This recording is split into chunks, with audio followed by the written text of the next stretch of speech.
My name is Helen Jackson.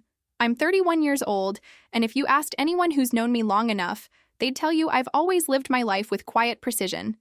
I'm the dependable one, the planner, the woman who pays her bills early and keeps her feet planted firmly on solid ground. I used to take pride in that, being steady, predictable, safe. These weren't limitations, they were choices. I work as a marketing coordinator for a mid-sized company downtown. It's not glamorous, but it's honest work, and for a long time, that felt like enough.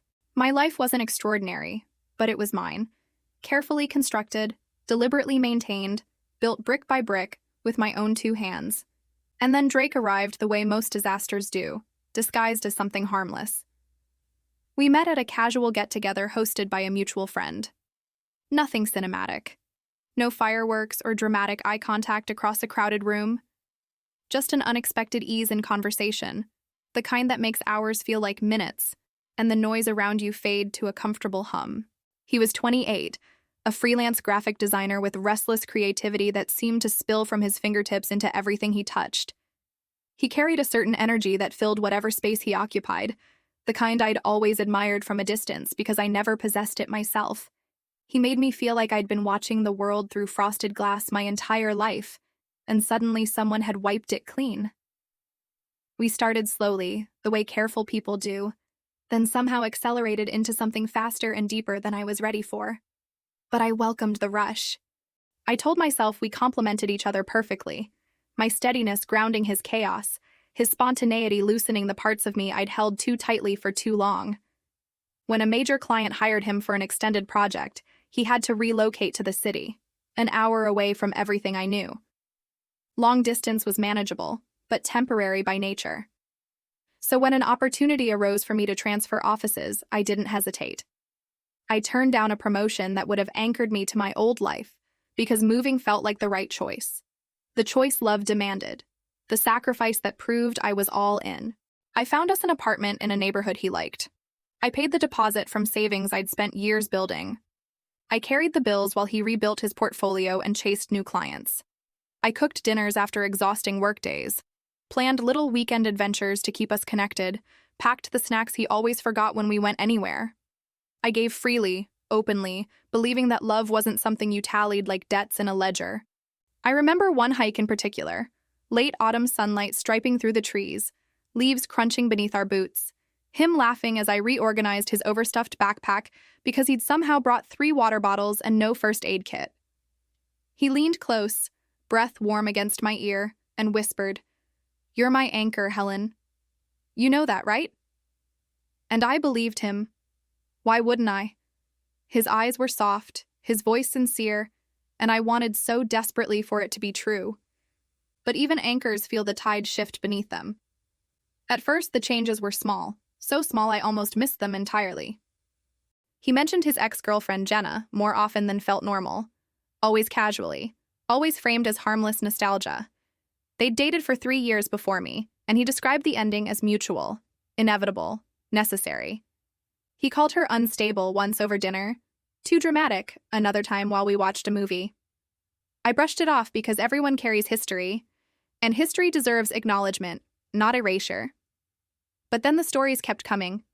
Laughs they'd shared at concerts, restaurants they'd discovered together, little habits she had that he found endearing. The memories stopped sounding like closed chapters and started sounding like ghosts with unfinished business, spirits he kept inviting back to sit between us. Still, I swallowed the discomfort. I told myself I was being paranoid, insecure, unfair, until the night he compared us directly. I'd mentioned how exhausted I was after a brutal day at work, hoping we could have a quiet evening in, just takeout and something mindless on television. He sighed, this wistful exhale that seemed aimed at something far away, and said, "Jenna hated boring nights. She always knew how to make things exciting." It was a small wound, a tiny cut, but tiny cuts accumulate. More comparisons followed in the weeks after. Her creativity, her spontaneity, her ability to thrive under pressure while I apparently crumbled. I didn't want to compete with a ghost. I just wanted to be seen as myself, valued for who I was rather than measured against someone I'd never met. 6 months in, I finally said something. I chose my words carefully, kept my voice soft, tried to make it a conversation rather than a confrontation. It makes me uncomfortable when you bring her up so often. Sometimes it feels like I'm competing with someone who isn't even here. He rolled his eyes like I'd said something absurd. They're just stories, Helen. Old memories. Don't be so insecure about it. And like a fool trying to keep the peace, I let it go. But something in my chest tightened that night, a knot forming quietly beneath the surface, pulling at threads I didn't yet realize were unraveling. Then came the shift I couldn't ignore. His phone started turning away from me when he texted.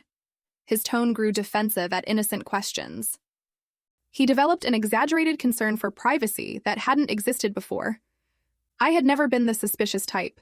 I'd always believed that trust meant not looking, not questioning, not doubting. But suspicion has a way of spreading through cracks like water through stone, slow and persistent and impossible to stop.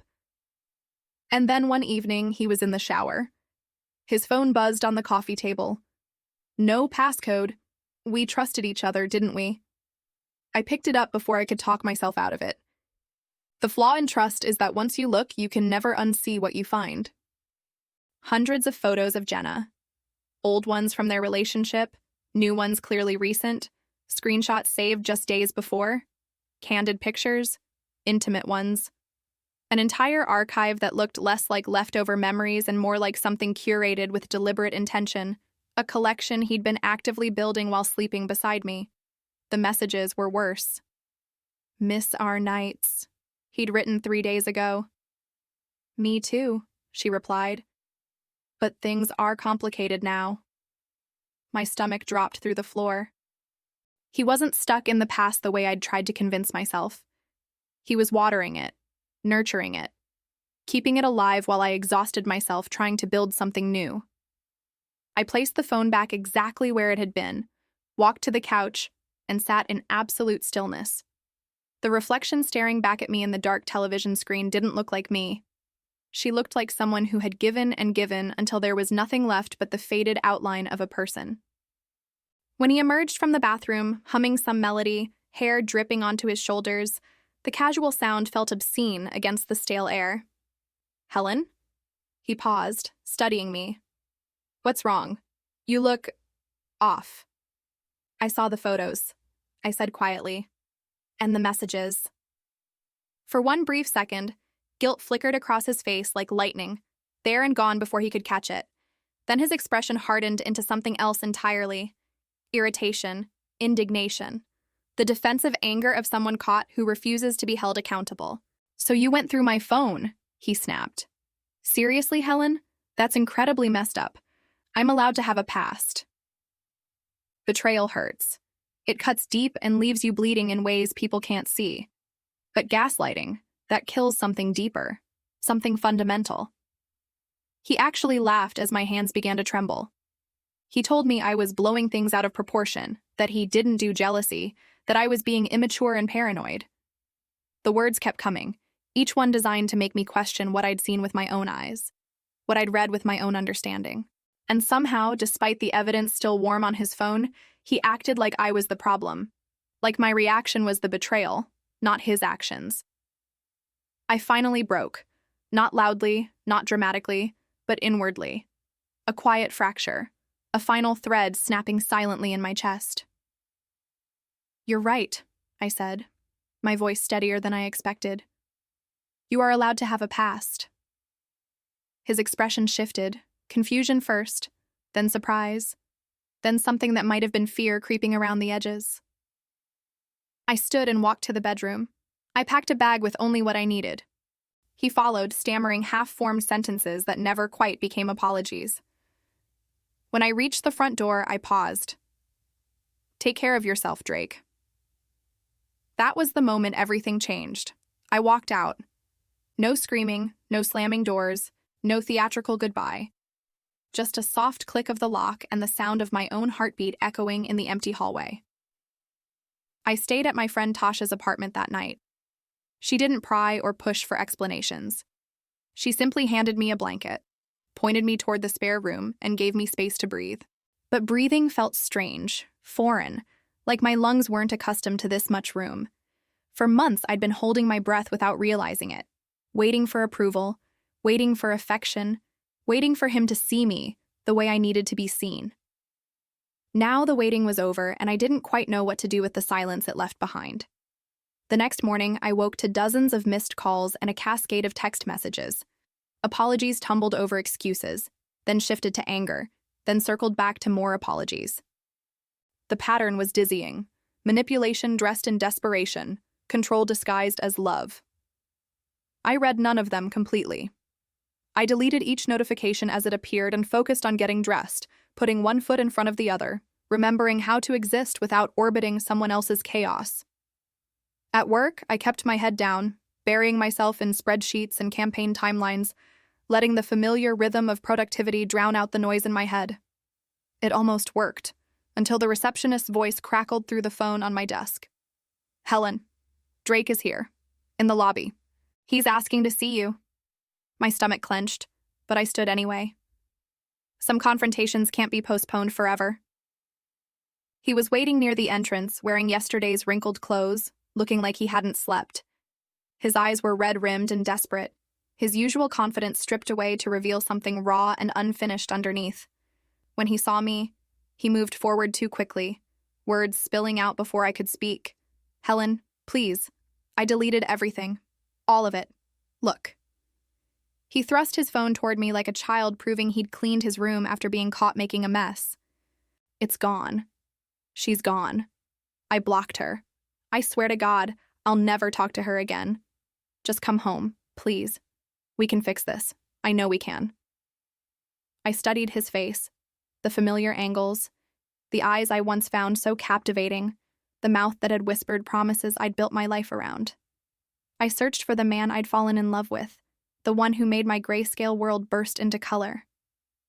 But something fundamental had shifted inside me.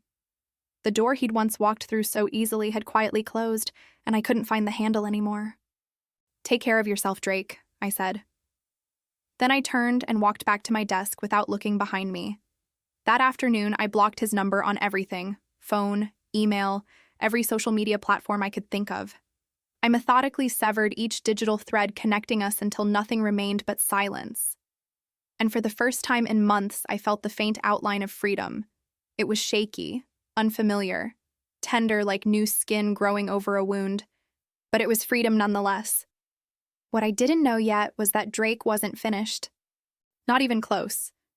Saying yes became my quiet rebellion. Yes to weekend plans I would have declined before. Yes to brunch invitations from colleagues I'd kept at arm's length. Yes to spontaneous decisions that served no one's interest but my own. Each small affirmation was a brick in a wall I was building, not to keep others out, but to keep myself whole. With every yes, the weight I'd carried for so long began to lift. The constant comparisons, the gnawing insecurity of feeling like a placeholder in someone else's unfinished love story. The exhaustion of performing stability for a man who mistook my strength for something he could drain. All of it started sliding off my shoulders like snow melting in early spring. One afternoon, following a major presentation that left half the conference room nodding like I'd somehow rearranged their understanding of our entire market strategy, my boss pulled me aside in the hallway. "Helen, you've been exceptional lately. Whatever's changed, keep doing it." She paused, studying me with an expression I couldn't quite read. "I want you leading the Henderson account, and I'm putting your name forward for senior coordinator. You've more than earned this." I stood there blinking, the words taking a moment to register. A year ago, I'd turned down this exact trajectory. I'd said no to advancement, no to recognition, no to my own ambitions, all so I could relocate to Drake City, orbit his schedule, accommodate his needs. I'd convinced myself that sacrifice was what love required, that shrinking myself was the price of partnership. Now the same opportunity had circled back to me, only this time I'd reached it by standing on my own 2 feet. When I walked outside after work, the autumn air tasted different. Not lighter exactly, but clearer, like the atmosphere itself had recalibrated. For once in my life, it wasn't me bending to fit someone else's shape. The world was shifting to accommodate mine. Meanwhile, from a safe distance, I watched Drake's carefully constructed life begin to crack.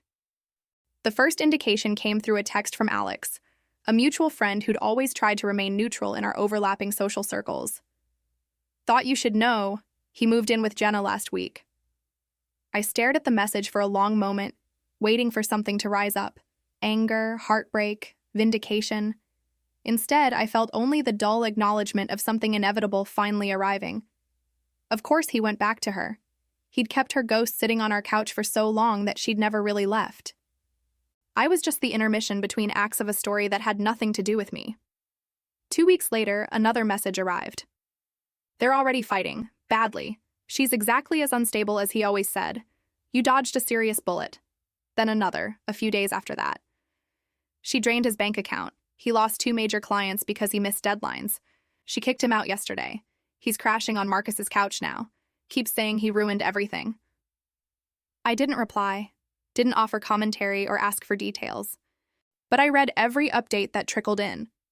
Quietly, almost clinically, the way a researcher observes an experiment from behind protective glass. Not because I missed him, because I needed to witness the consequences he never believed would catch up to him. And then the voicemail came. It arrived late one night from an unknown number. He'd been blocked on everything else, so desperation had made him resourceful. Curiosity has always been my weakness, and against my better judgment, I listened. Helen, oh God, Helen, please. Helen. His voice was thick, scraped raw by what sounded like alcohol and sleeplessness and something darker underneath. Jenna, she's completely crazy. She used me, lied about everything, cheated on me with some guy from her work. She screamed at me in front of people. Helen, in public. I should have listened to you. I should have seen what I had. I miss you. I miss us so much. Just let me come over. We can talk. We can fix this. I'll delete everything again. I'll cut her off forever this time. I mean it. Please, just answer me. I sat on the edge of my bed, phone pressed against my ear, staring at a patch of moonlight on my floor. The silence stretched between his words like something physical, something I could almost touch. I said nothing, not because I wanted to punish him, but because I genuinely had no words left that belonged to him. When he paused to catch his breath, something in his voice shifted. The desperation curdled, souring into something uglier. You know what? Fine, ignore me. Be cold. That's what you do, right? That's who you are. Jenna was right about you. You're boring, predictable, empty. You're nothing without me, you know that? Nothing. Enjoy being alone forever. There it was. The truth that had been hiding behind every tearful apology, every desperate plea, every promise of change. This was who he really was when the mask slipped. A man who believed he was entitled to my forgiveness simply because he wanted it. I ended the call without speaking a single word, blocked the number, turned off my phone, and this time, the silence didn't ache. It didn't echo with doubt or second-guessing or the treacherous whisper of what if. It just felt clean. The weeks that followed unfolded with a gentleness I hadn't experienced in years. I reclaimed my life through small sacred rituals, cooking meals that filled my apartment with the scent of comfort, rearranging furniture, until my space finally felt like a home rather than a way station. I went on hikes alone and discovered I wasn't afraid of my own company anymore. I devoured books I'd neglected, brunched with friends the way people in peaceful lives do, stayed up late watching movies simply because I wanted to. I even accepted a few casual coffee dates. Nothing serious, nothing that demanded more than I was ready to give. Just gentle reminders that I existed as a complete person, not as an extension of someone else's narrative. Piece by piece, I returned to myself. Not the woman Drake had slowly chipped away at over 2 years, but the one who existed before the erosion began, steady and capable and quietly brave. But Drake refused to fade into the past where he belonged. His continuing downfall kept trickling into my world like distant thunder rolling across the horizon. He lost another major client, couldn't meet the deadline again. Jenna kicked him out, for real this time, changed the locks. He's been drinking heavily, showed up at some party and caused a scene. He keeps telling people you ruined his life by leaving. Says he wants you back. Says you were the only stable thing he ever had. I absorbed these updates the way someone watches an avalanche from behind reinforced glass. Detached, unsurprised, analytically aware that the destruction had been inevitable from the start. Drake had built his entire life on nostalgia and fantasy, on the belief that he could keep multiple doors open indefinitely without consequence. Eventually, the structure had collapsed under its own contradictions. I'd built mine on truth, on accepting reality rather than fighting it. And truth, however painful at first, had become the foundation of everything I was rebuilding. By the third month, his name had stopped stinging entirely.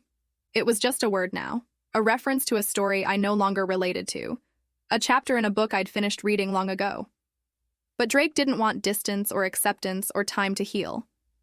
He wanted redemption on his own terms, a neat resolution that restored his sense of himself as the protagonist in everyone's story. And desperation, I would soon learn, always finds the cracks. The intrusion started digitally. A message request on a platform I rarely checked. "Helen, it's me. Please unblock me. Just let me explain." Ignored. Deleted. Another, 2 days later. "I can fix this.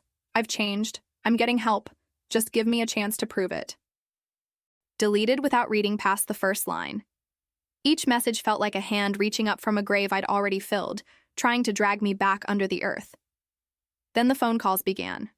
From numbers I didn't recognize, from people I hadn't expected to hear from. Marcus called first. Drake's smug, perpetually superior best friend who had never particularly liked me. I answered only because the number looked like it might be work-related. "Helen, what is wrong with you?" His voice dripped with accusation. "Drake is completely falling apart. Drinking every day. Can't work. He told me you dumped him over some old pictures on his phone. Pictures, Helen, that's it. Don't you think you're being a little dramatic here?" My jaw tightened, but my voice stayed level. "Marcus, don't call me again. What happened between Drake and me is none of your business. It's over. You were together for 2 years. 2 years, and you just walk away like it meant nothing? That's cold. That's really cold." "Yes," I said simply. "When staying costs more than leaving, you walk. Goodbye, Marcus." Wow, heartless. No wonder he went back to Jenna. I ended the call before he could finish, and blocked his number with the same mechanical efficiency I'd developed over the past months. The old Helen might have cried, might have questioned herself, might have wondered if she really was as cold and heartless as Marcus claimed. This version didn't even blink. Drake's mother called next, from the landline number I still unfortunately recognized. Her voice carried that particular blend of maternal disappointment and theatrical concern that had always made me uncomfortable. "Helen, dear, I know things ended badly, but Drake is absolutely devastated. Surely you can understand that. As someone who loved him, who still loves him, I'm certain, you owe him at least a conversation. A chance to make things right. Family doesn't simply abandon family when things get difficult." "He's not my family," I said quietly. "Well," she huffed audibly. "Young women these days throw relationships away like cheap costume jewelry. If you had any grace, any understanding of commitment..." I hung up. Blocked her number. I didn't owe Drake grace. I didn't owe his mother explanations. I didn't owe anyone a justification for protecting my own peace. Then Sarah found me, Jenna's younger sister, who I'd never actually met, but who apparently felt entitled to an opinion about my life choices. She intercepted me outside my office building one evening, appearing from nowhere with an expression of righteous anger. "You're Helen, right? Drake's ex?" I stopped walking, already knowing this wouldn't be pleasant. "I am." "You left him and he completely spiraled. Then he ran back to my sister before she was emotionally ready for him, and now they're both a complete disaster. Their whole situation? That's on you." I studied her for a moment, the family resemblance to the woman in Drake's photos, the misplaced fury in her eyes. "Let me understand," I said slowly. "You're blaming me for not staying in a relationship where your sister was the constant point of comparison? Where I was made to feel inadequate because I wasn't enough like Jenna?" She faltered, but only for a moment. "Drake said you were jealous, insecure, that you snooped through his private things like some kind of paranoid psycho. I'd appreciate it if you'd tell your sister to stop discussing me with people. Tell Drake the same. This is the last conversation we'll have. Goodbye, Sarah." I walked past her without waiting for a response, my heels clicking steadily against the concrete. The emails began the following week. The first arrived at my work address. He must have remembered it from better times. Helen, I've hit rock bottom. I know that now. Jenna lied about everything, stole from me, used me. You were the only genuinely good thing in my life, and I was too stupid and broken to see it. Please give me another chance, I'm begging you. I'll go to therapy. I'll do whatever you want. I'll spend the rest of my life making it up to you. Please. The words hurt to read, but only the way running your fingers over an old scar hurts when the weather changes. A distant ache. An echo of something that had healed over. I closed the email without replying. The next one arrived the following morning. No apology this time. Just venom. Wow. Still ignoring me. Jenna was absolutely right about you. You act like you're so stable, so put together, but underneath you're just cold and selfish, incapable of real feeling. Enjoy your empty, lonely life. You deserve it. Delete, block. Empty the trash folder. Door permanently closed. But the final warning came from Alex, the one friend who had genuinely tried to stay neutral through everything, who had never taken sides or passed judgment. His text arrived late on a Thursday night. Heads up. Drake is planning to confront you at my birthday party this weekend. He told Marcus he won't leave without getting closure. Whatever that means to him. Thought you should know so you can decide if you want to come. My stomach tightened. Not with fear exactly, but with bone-deep exhaustion. Irritation at being forced to keep dealing with someone who refused to accept an ending. Drake had crossed the line from heartbreak into harassment, from grief into entitlement. But I wasn't going to hide. I wasn't going to rearrange my life to avoid uncomfortable encounters.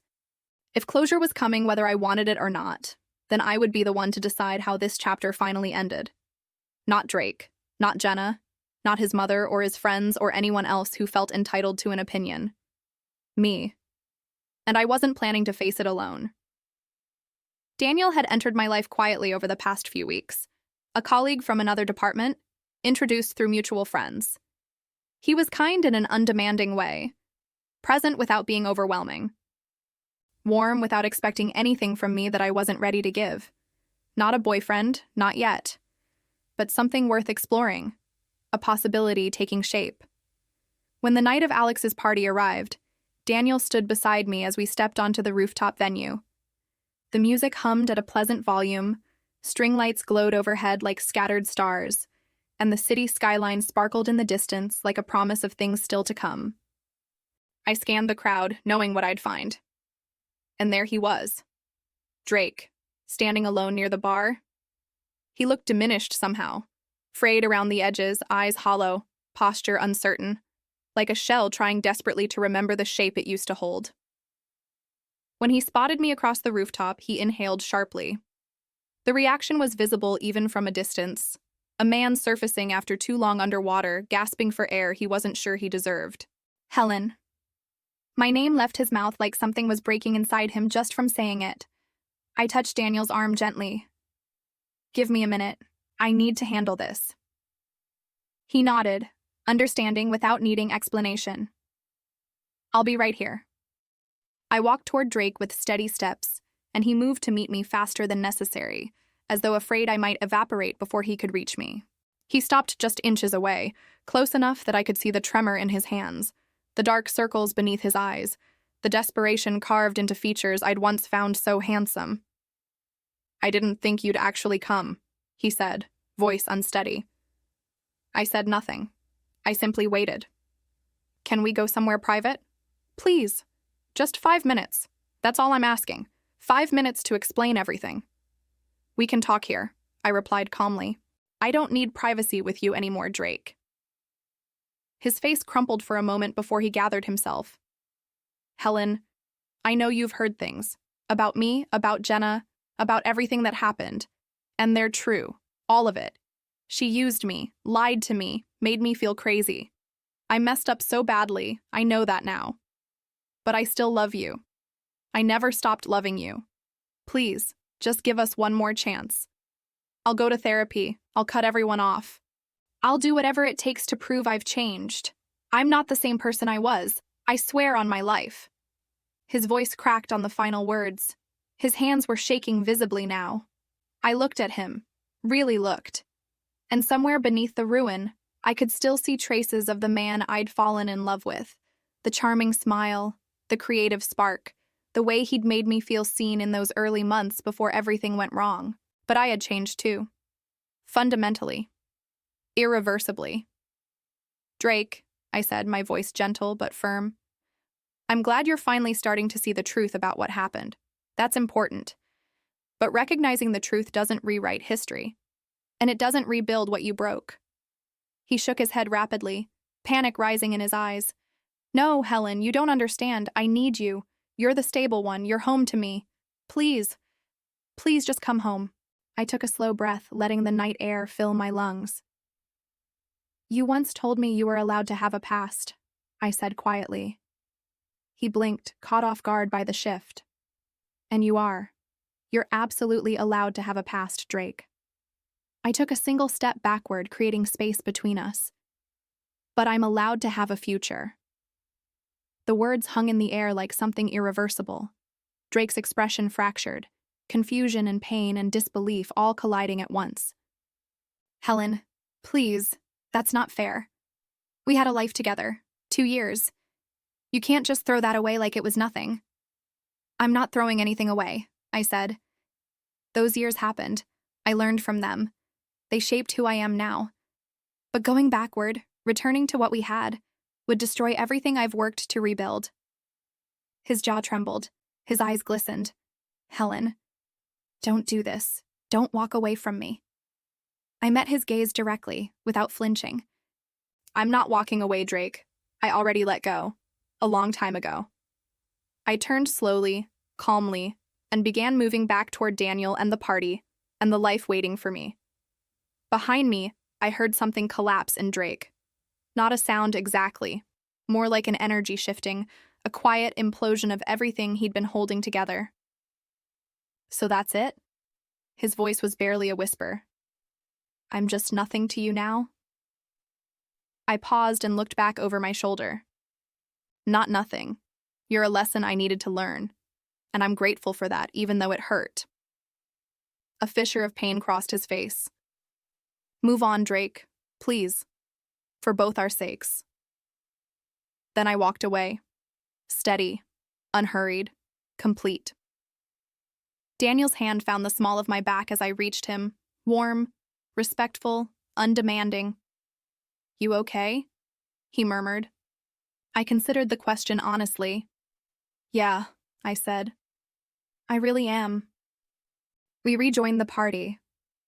Laughter swelled around us. Music drifted through the night air. The city lights glittered below like a constellation of new beginnings. Behind me, somewhere in the crowd, Drake remained. A fading chapter in a book I no longer needed to keep rereading. A lesson I'd learned. A ghost I'd finally released. Later that night, in my quiet studio apartment, I sat by the window and watched the city breathe beneath a canopy of stars. And I realized something I wished I'd understood a year earlier, before I'd lost so much time trying to earn love from someone who was never really offering it. Healing doesn't happen when someone finally apologizes. Healing happens when you stop needing them to. And sitting there in the gentle silence of my own space, surrounded by a life I'd built entirely on my own terms, I understood with perfect clarity. I was healed. Fully. Quietly. Beautifully healed.